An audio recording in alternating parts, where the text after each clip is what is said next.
Hey you, yes you, see all these wonderful people right here? They are my Patreons. With the support I get from them, I can afford to do my passion as a career and bring you guys weekly videos. Want to join them? For just $1 a month, you can get videos 24 hours before anyone else. And for even higher tiers, you can get Polaroids, letters, and mystery boxes from me to you. And even Fursuit parts, not to mention my eternal thanks. So what are you waiting for? Become a Patreon today via the link in the description. Thanks again, enjoy the video. Hey everyone, and welcome back to a little bit of a different episode of Salty Sky, as today I have a very special guest joining me today. She's a fellow fursuit maker and a TikTok superstar, just passing 300k followers, I believe. Everyone give a big warm welcome to Neffy. Thank you so much for having me here. Like, it's still absolutely crazy to me to think that I'm even able to talk to you and do a collab, because when I first started getting into fursuit making, you were one of the people that I always watched, and I loved all your videos. I especially loved your Salty Sky episodes. So now getting to be a part of them is like, happy noises. Oh, thank you so much, man. That's really sweet of you. I'm so glad to have you here. Today we will be covering 10 things that fursuit makers hate. It's been a while since I've done a rant video, but this time I wanted to have someone to get a bit salty with. So without further ado, let's jump on into it. Number 1. Customers expecting everything to be perfect. Now, of course, you should always expect a certain level of quality when receiving your suit, depending on how much you paid for it. But regardless of how much you paid for it, there will still be imperfections. Someone pointed out in the comments of my Dear New Fursuit Makers video that even with machines, you should also expect imperfections.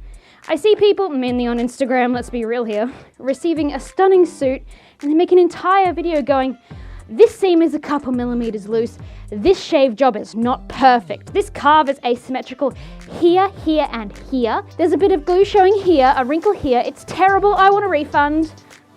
And it's just like, no, hun. We're only human. And all suits will have imperfections if you sit there and scour your suit for them. I'm like terrified at this point to make suits for certain kinds of people because I'll worry they'll try and cancel me for perfectly normal imperfection. Just remember, your maker is a human being and it will not be perfect no matter how much you paid. Absolutely. I can't tell you how many times I've seen people tearing apart makers on Twitter and Instagram, saying that, oh, well, your stitching's not as good as so-and-so. Oh, well, you don't carve your muzzles the same way this person does. Oh, you know what? Your ears are too rigid, therefore you're gonna be canceled. It's just wild to me to think that people will make these kind of comparisons. Not everybody has the same skill set. Not everybody has the same making style. It's so important to know these differences instead of just immediately going on the attack. Nobody's gonna be perfect. Point number 2. When people compare your making style to that of another maker's. I've had this happen to me a couple times where people will look at something I do and say, wow, that looks exactly like so-and-so. And in a way, it's like a sucker punch because I wasn't trying to emulate their style. I wasn't trying to replicate their style and what makes it unique. I was just doing things the way that I thought they looked good and trying to work off of that factor. But it happens all too often where people make these direct comparisons, especially when it comes to people comparing a character. You know how many times I've had people tell me, oh, well, you look just like Telephone. Do you have eyeballs? Like, we're the same species, yes, but the characters are totally different and we're not even similar colors. It just, I don't understand. 100% this. I got compared to mischief makers like a lot back in my early days. Nowadays I don't get it too much, although sometimes I'll see like similarities between myself, my own work and another maker's work and be like, oh, I guess I better change that. I don't want to like people to think that I'm copying because, you know, that those kind of accusations kind of do run a bit rampant. But, you know, everybody makes their own unique stuff and they have their own unique and awesome things associated with that stuff. So I think everybody should be celebrated for what they can contribute. Number 3. People being hyper-specific about what they'd like. It's worth mentioning that I love people who aren't afraid to speak their minds and tell me what they'd like changed in their suits. I'm more talking about people who are like, make this spot 3 millimeters bigger and slightly to the left. Make the muzzle exactly like this maker's work. The tail must be 57 centimeters, no shorter, no longer. Like, dude, there's a certain level of liberty I take when making to help best translate your designs to the suit. I want it to be as perfect as I can make it for you, but making so many minuscule changes is going to put me behind on work and you having your suit received later. Now, thankfully that's something that I've never had to go through myself. Almost all my clients have been pretty flexible and understanding when it comes to their fursuits, and they're willing to work with the changes as needed. I've been lucky enough to avoid that thus far, but I'm certain at some point it's definitely something I'm gonna have to go through, and I'm not looking forward to it, to say the least. Number 4, when people want you to do the impossible on a suit. Now, don't get me wrong, I'm up for a challenge. I like doing things that nobody else has done because it's really unique and it's cool to be able to say, hey, look what I did! Isn't this awesome? But at the same time, there's certain things that just aren't physically possible. I had somebody once ask me if it's possible to do a suit that is both bipedal and when you move, it converts like a transformer into something totally different. This is a neat idea, but I don't think that's physically possible. Like, the movies do it with CG, and even the CG looks kind of wonky sometimes when they get away with it. So I can't even imagine how you would attempt to do something like that in person. And they got really mad when I told them that I wasn't even gonna try to do that. You can't expect makers to have all the knowledge for how to do something. A lot of us are still learning our craft, and if there's no information out there for how to do something, it's pretty likely we don't know how to do it either. So don't hold it against us personally if we decline your complicated offer. Yeah, I had one guy try to convince me to install air conditioning inside his suit, and I actually did an article recently with the Courier Mail, and they mentioned it. And I don't know where they got that idea from, but that's certainly nothing I've offered, nothing I've ever heard anybody offer at that. Like, you can get fans in the muzzle, but full air conditioning? No, hun, no. You must suffer for the art. You must suffer for the art.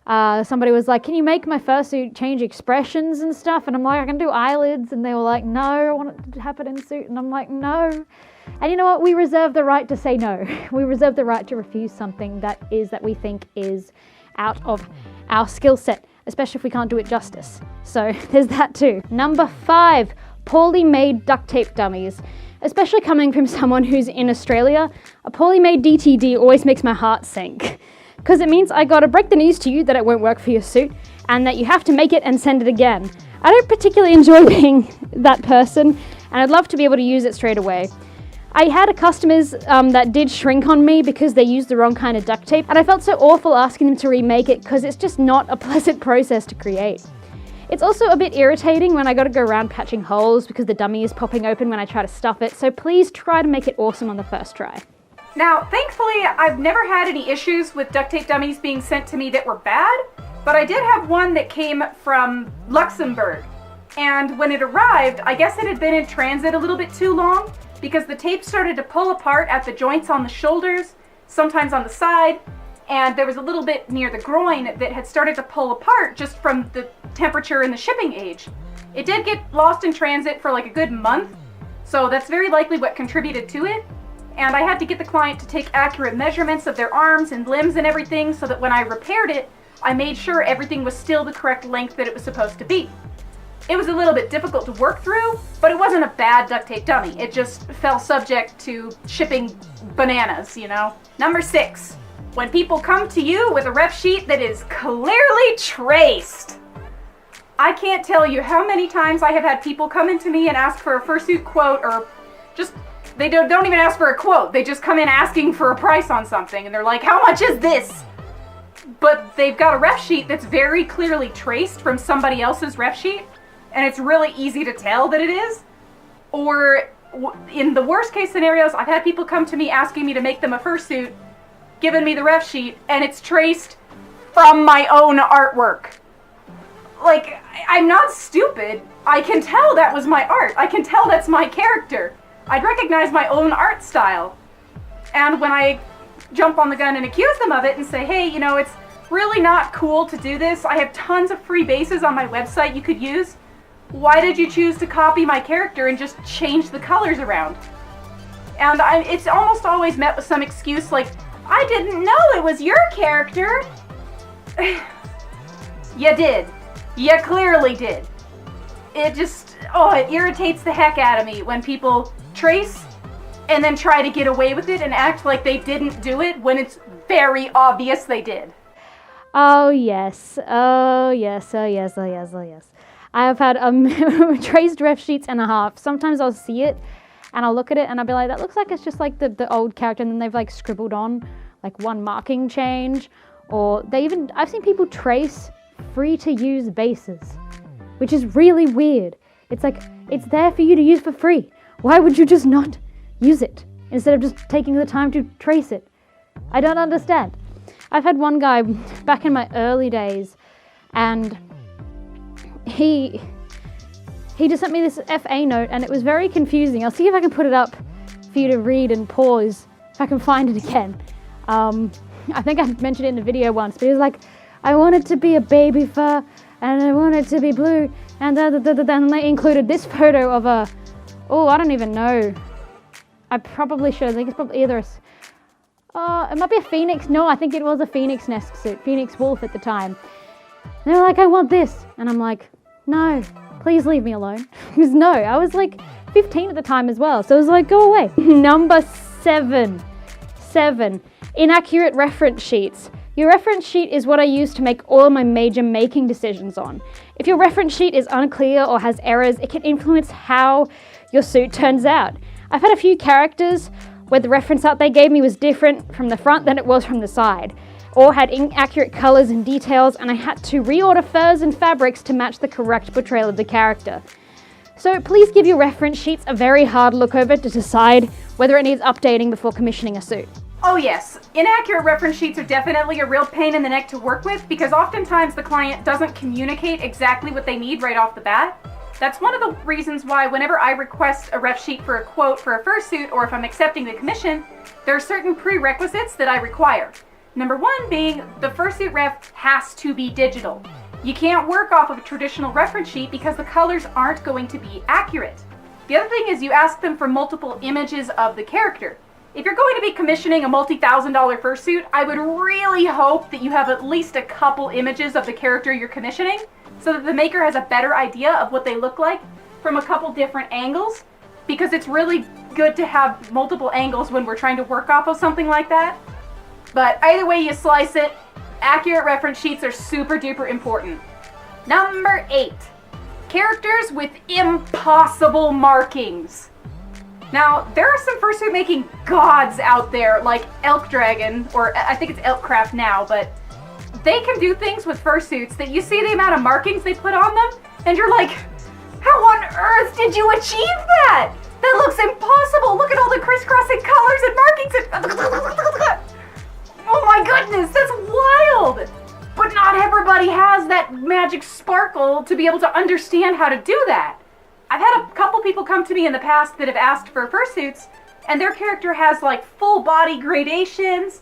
They have wild writing and crazy tribal tattoos all over, and they just have body parts that aren't physically possible.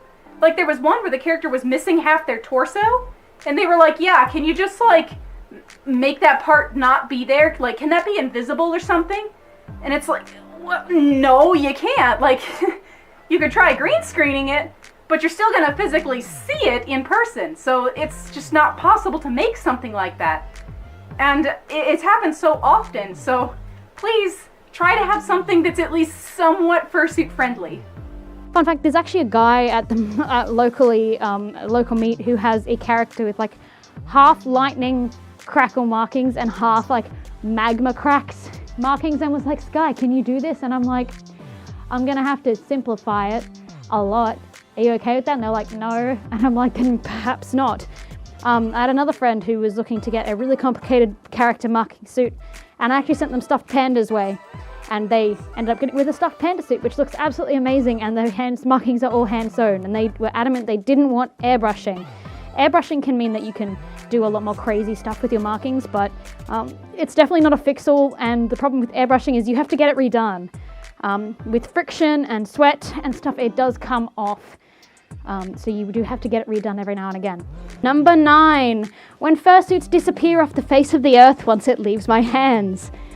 The maker's worst fear, besides it not fitting right, is a fursuit just disappearing, because you're left wondering, did I not do it well enough?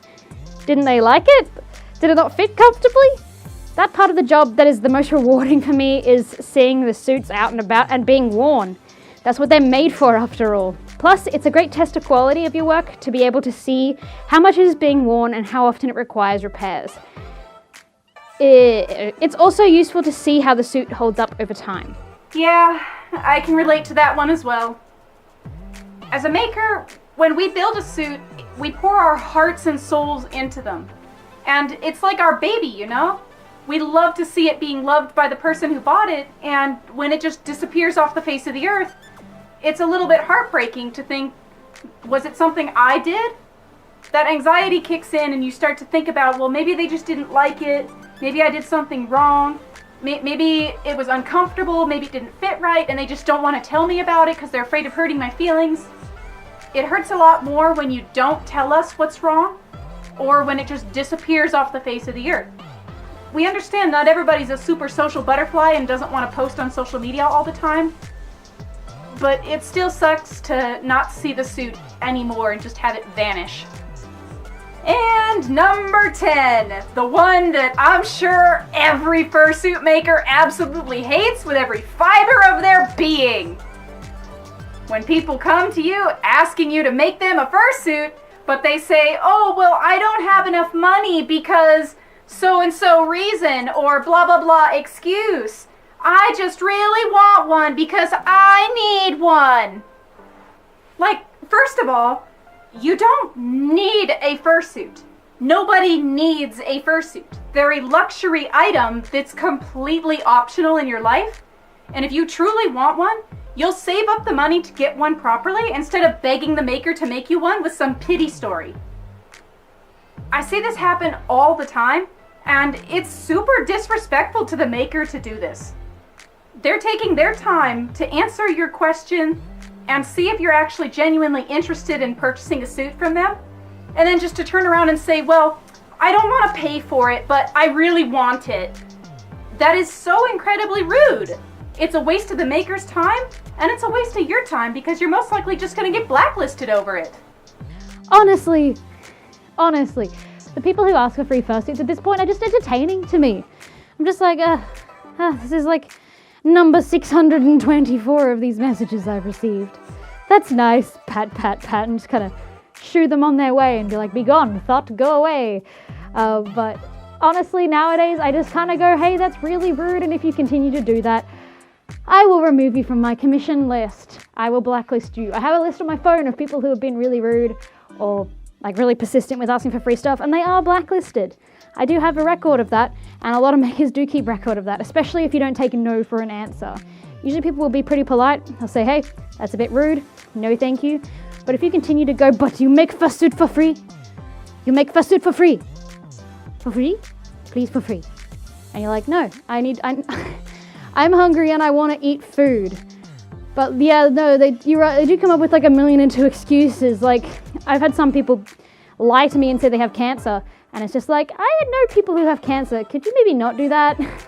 Possibly not do that. But no, it's a bit shit, but that's okay. And that's all we have time for today. I hope you guys enjoyed this episode of Salty Sky, though I suppose it would be like salty feathers, eh?